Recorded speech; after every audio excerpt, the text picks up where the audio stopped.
Hello friends, welcome জানাচ্ছি আমার YouTube চ্যানেলে। সবাইকে চলে এসেছি আপনাদের জন্য আরও একটা নতুন ভিডিও নিয়ে। গতকাল আমাদের রাজ্যে যে অন্নপূর্ণা নিয়ে যে বিক্ষোভ, যেটা আজকেরও হচ্ছে, বিভিন্ন জায়গাতে হচ্ছে, এবং তাই নিয়ে কিন্তু গতকাল একটি জেলা ওয়াইজ কিন্তু একটি হাই লেভেলের বৈঠক হয়েছে এবং সেই বৈঠকে কী কী আপডেট চলে এসছে এবং কেন আজকে এনকোয়ারি হয়ে যাওয়ার পরবর্তীতেও আন্ডার প্রসেস রয়েছে তারও কিছু আপডেট চলে আসছে অফিসিয়াল অথবা আনঅফিসিয়ালভাবে সূত্র মারফত, এবং কি হতে চলেছে। দেখুন, অন্নপূর্ণা যোজনা বা অন্নপূর্ণা ভাণ্ডারে বিশেষ করে যারা আজকে 3 রুমের বেশি ইয়েস দিয়েছিল শহরাঞ্চল বা মিউনিসিপ্যালিটি বা কর্পোরেশনে, তাদের সবাইকে করে দেওয়া হয়েছে বর্তমানে নয় আন্ডার প্রসেস আফটার ইনকোয়ারি, অথবা নাহলে তাদের করে দেওয়া হয়েছে ফার্দার ভেরিফিকেশান। প্রথমে 3 রুম নিয়ে আসছি, এবং এছাড়া আজকে ধরুন 10,000 টাকার বেশি ইনকাম থেকে শুরু করবে বাকি যাবতীয় যেখানে যেখানে টিক ছিল ফর্ম ফিল আপের সময় জুন মাসে, কিন্তু পরবর্তীতে ভেরিফিকেশান হয়ে যাওয়ার পরবর্তীতে সেটা ঠিক হয়ে যাওয়ার কথা এবং সেরকম রিপোর্টও জমা পড়ে গেছে এবং তারা অনেকে অ্যাপ্রুভড হয়ে গেছিলো, কিন্তু তাদেরকে এই 17 তারিখ থেকে 20 তারিখে পেমেন্ট আসেনি। এর কারণ মোটামুটিভাবে জানা যাচ্ছে কি, ফার্স্ট অফ অল জানিয়ে দিই, মুখ্যমন্ত্রী যেহেতু আজকে এই 12 তারিখে নাগাদ তিনি আজকে যে ক্রাইটেরিয়াগুলো দিয়ে দিয়েছিল এবং তার পরবর্তীতে যারা বিশেষ করে এই ফর্মগুলো ইনপুট করেছিল বা এন্ট্রি করেছিল তাদের সবাইকে কিন্তু হোল্ড করে দেওয়া হয়েছিল 17 তারিখ থেকে, এবং এটা হোল্ড করে দেওয়া হয়েছিল। এর কারণ কি, যে আফটার ভেরিফিকেশান এদেরকে দেওয়া হবে কি না, এবং যাদের এখন অবধি কোনো ভেরিফিকেশান হয়নি বা 3টে রুমই রয়েছে ভেরিফিকেশান দেখা যাচ্ছে, তাদেরকে করে দেওয়া হয়েছিল ফার্দার এনকোয়ারি বা ফার্দার যে তাদের ভেরিফিকেশান হবে।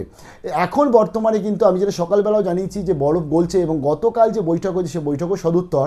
দেখুন, এক্ষেত্রে আজকে বিডিও বা এসডিও যারা রয়েছে তাদের তরফে আর কিন্তু হাতে কিছু নেই এটাকে অ্যাপ্রুভ করে দেওয়া, যারা বিশেষ করে ফার্দার এনকোয়ারি রয়েছে বা যাদের আন্ডার প্রসেস রয়েছে।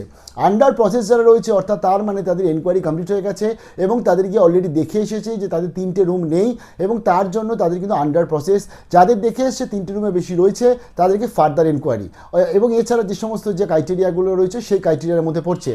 অনেকের আজকে ভোটার কার্ড বা আধার কার্ডেরও কিছু সমস্যা রয়েছে বা ব্যাঙ্কিং সেক্টরেও ডিবিটিতে সমস্যা রয়েছে বলে তাদেরকে কিন্তু টাকাটা পেমেন্ট স্ট্যাটাস ফেলিওর দেখাচ্ছে, অথবা তাদের এএসডিডি করে দেওয়া হয়েছে। এই পুরো জিনিসটা যেহেতু কম্পিউটারের মাধ্যমে হচ্ছে, এবং এই ক্ষেত্রে গতকালকে যে বৈঠক হয়েছে সেই বৈঠকের যা আপডেট চলে আসছে আমাদের কাছে, এই প্রত্যেকটা জিনিস সলিউশন করছে রাজ্য সরকার। কীভাবে সলিউশন করছে, যাদের যাদের আন্ডার প্রসেস হয়ে গেছে, প্রথমত যাদের অ্যাপ্রুভড আছে স্ট্যাটাস, যাদের অলরেডি পেমেন্ট চলে এসেছে অথবা যাদের পেমেন্ট আসেনি এখন অবধি, বিশেষ করে যাদের অ্যাপ্রুভড স্ট্যাটাস তাদের ফার্স্ট পেমেন্ট ক্লিয়ার করা হচ্ছে, এবং এর সাথে সাথে যারা আন্ডার প্রসেস রয়েছে তাদেরকেও অ্যাপ্রুভড করিয়ে তাদের পেমেন্ট ক্লিয়ার করা হচ্ছে বা ক্লিয়ার করা হবে, এমনটাই আপডেট। এই উইকের মধ্যেই তাদের সবার মোটামুটি পেমেন্ট চলে আসার কথা। আমরা দেখব কতজনের এলো, সেটাও আমাদের ইনফরমেশন আসবে, শেয়ার করে দেবো। এবং জানিয়ে দিই, অর্থাৎ first of all first priority দেওয়া হচ্ছে অ্যাপ্রুভড এবং আন্ডার প্রসেস। তার সাথে যাদের আজকে ফার্দার ভেরিফিকেশান রয়েছে, ফার্দার এনকোয়ারি রয়েছে, তারা যেরম ক্লেম করছে সেই অনুযায়ী কিন্তু পুরো জিনিসটা প্রসেসে চলছে, এবং পুরোটাই যেহেতু কম্পিউটারের মাধ্যমে হচ্ছে তাই সেইভাবে পুরো জিনিসটা অ্যাপ্রুভড হয়ে পেমেন্ট আসছে। এই ক্ষেত্রে সরকারের তরফ থেকে জানানো যাচ্ছে যে বিশেষ করে যারা আজকে যোগ্য রয়েছে, যাদের আজকে সঠিক, তারা কিন্তু এই পেমেন্টটা, যারা এখন অবধি উইথ হোল্ড রয়েছে বা পেমেন্ট পায়নি, তাদের পেমেন্ট ইমিডিয়েটলি ছেড়ে দেওয়া হবে। এবং এই ক্ষেত্রে বিডিও অফিস বা মিউনিসিপ্যালিটি অফিসে গিয়ে যে আজকে ঝামেলা হচ্ছে, অনেক জায়গায় ভাঙচুর হচ্ছে, অনেক জায়গায় অবরোধ হচ্ছে, কোথাও ট্রেন অবরোধ হচ্ছে, কোথাও পথ অবরোধ হচ্ছে, এবং সেখানে দাঁড়িয়ে আজকে রাজ্য সরকার, যেটা আমি সকালেও জানিয়েছিলাম, বৈঠকেও কিন্তু সেই ডিসিশনই এসছে, তারা জানাচ্ছে তারা যত তাড়াতাড়ি সম্ভব এই টোটাল প্রবলেমটা জেলা ওয়াইজ সলিউশন করে দেবে। এবার ব্যাপারটা হচ্ছে, আপনারা অনেকেই বলতে পারেন কোন জেলা আগে ঢুকবে, মানে কোন জেলার কাজ কীরকম হবে। এটা কিন্তু পুরোটা যেহেতু কম্পিউটারাইজড হচ্ছে লাইক ডিবিটির মতন, তারপরে সেই অনুযায়ী টোটালি অ্যাপ্রুভালগুলো আসছে। অনেকের এরকমও আসছে তাদের স্ট্যাটাস চেঞ্জ হচ্ছে না, কিন্তু পেমেন্ট চলে আসছে এবং ফাইনাল লিস্টে তারা অ্যাড হয়ে যাচ্ছে। অর্থাৎ এই ক্ষেত্রে আমি সকালে যে আপডেট শেয়ার করেছিলাম সেই আপডেটেই শিলমোহর আসছে, কারণ ফাইনালি কিন্তু যারা যারা যাবতীয় বিশেষ করে অ্যাপ্রুভড আন্ডার প্রসেসদের খুব তাড়াতাড়ি পেমেন্ট আসবে, এবং আজকালের মধ্যেও পেমেন্ট আপনাদের চলে আসতে পারে, কারণ পুরোটা যেহেতু কম্পিউটারাইজড হচ্ছে। এবং যারা যারা ফার্দার ভেরিফিকেশান আছে, যারা অলরেডি ক্লেম করে দিয়েছেন উইথ ডকুমেন্টস, সেলফ ডিক্লারেশনস দিয়ে বা এসডিডি যারা রয়েছে তাদের ভোটার কার্ডে এসআইআর স্লিপটা দিয়ে আপলোড করে দিয়েছেন, তাদের কিন্তু পেমেন্ট পরপর চলে আসবে। তাই এখন সরকার যেটা বলছে, একটু ধৈর্য ধরতে বলছে, বাট ধৈর্য ধরা ছাড়া এখন আপনাদের কাছে কোনো উপায়ও নেই। বাট এখনও আজকের দিনে অবধিও কিন্তু অনেক জায়গাতে গিয়ে আন্দোলন হচ্ছে, বিশেষ করে যেমন কুলটিতে একটা, আসানসোল কুলটিতে আন্দোলন হচ্ছে শুনছিলাম, নর্থ বেঙ্গলে আন্দোলন হচ্ছে শুনছিলাম, সেখানে পথ অবরোধ হচ্ছে, এবং আলটিমেটলি মানুষরা কেন তারা বেরোচ্ছে, কারণ তারা টাকা পাচ্ছে না, আশপাশের লোকরা টাকা পেয়ে গেছে বলে।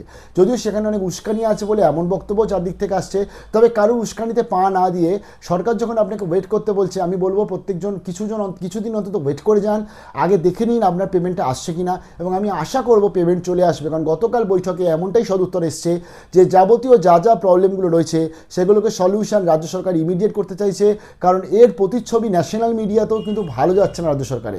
তো তার জন্য তারা কিন্তু এই বিষয়ে কাজ করছে এবং আশা করছি খুব তাড়াতাড়ি যাতে পেমেন্ট চলে আসে।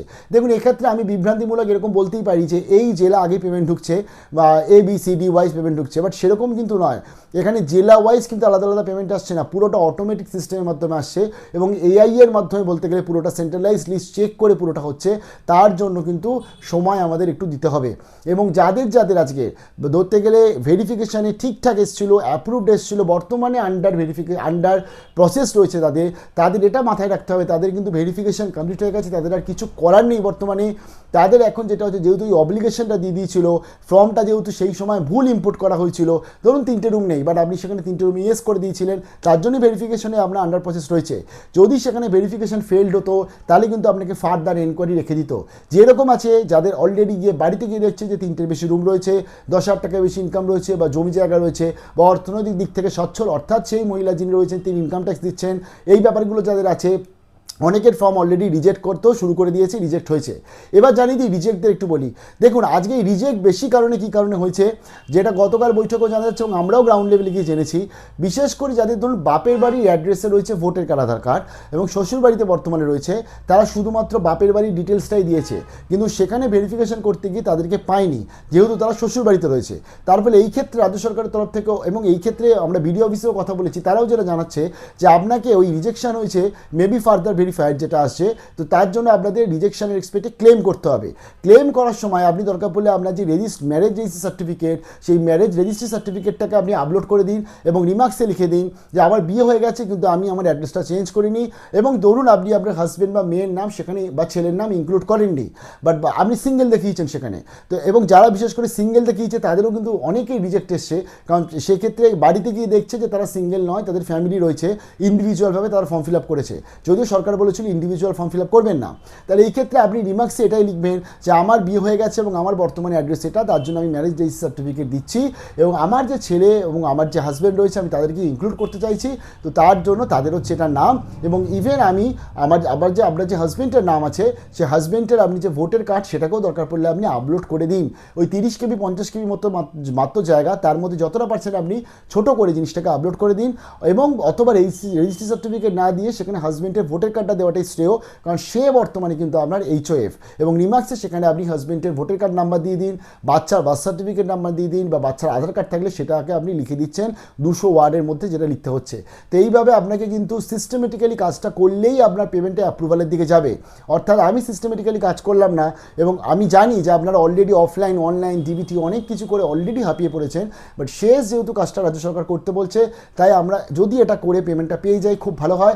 এবং যা আপডেট কিন্তু 17 তারিখ অবধি যাবে না, তার আগেই সবার পেমেন্ট আসতে শুরু করবে এবং স্টেটাসটাকে অ্যাপ্রুভ হতে শুরু করবে, যেহেতু এটা নিয়ে অনেকটা জলঘোলা হয়ে গেছে, এটা নিয়ে অনেক জায়গাতে এমন কিছু ঘটনা ঘটছে, রাস্তায় পড়ে মানুষ শুয়ে পড়ে কান্নাকাটি করছে, পরবর্তী আবার তার সম্বন্ধে জানা যাচ্ছে যে তার এটার জন্য সে যোগ্যই নয়, এমনও আমরা দেখেছি।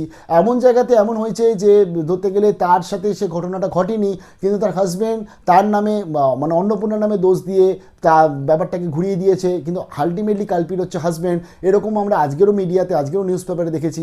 তো এই ঘটনাগুলো যে বিচ্ছিন্ন ঘটনাগুলো করছে নতুন রাজ্য সরকারের পক্ষে কোনোদিন অভিপ্রেত না, কোনোদিন সেটা ভালোভাবে তারাও দেখছে না। তো তার জন্য তারা ইমিডিয়েটলি সলিউশন করতে চাইছে।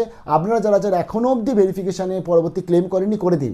আরও একটা ব্যাপার হচ্ছে, যাদের এখনও অবধি ধরুন এনকোয়ারি হয়নি, ফার্দার ভেরিফিকেশান আছে, তাদেরকেও মনে হয় ক্লেম করতেই হবে বাধ্য হয়ে, এবং তাদের রিমার্কসে মনে হয় লিখতে হবে যে আমার এখন অবধি ভেরিফিকেশান ডিউ আছে, অর্থাৎ verification is due till date, বা এরকম বলে আপনাকে লিখে দিতে হবে। অর্থাৎ সেখানে আপনাকে ইন্টিমেশন করতে হবে, সরকারকে জানাতে হবে যে কেন ফার্দার ভেরিফিকেশান আমার এলো, আমার যেহেতু ভেরিফিকেশানই এখন অবধি হয়নি, কিন্তু আমি 10 জুলাইয়ের মধ্যে আবেদন করেছি।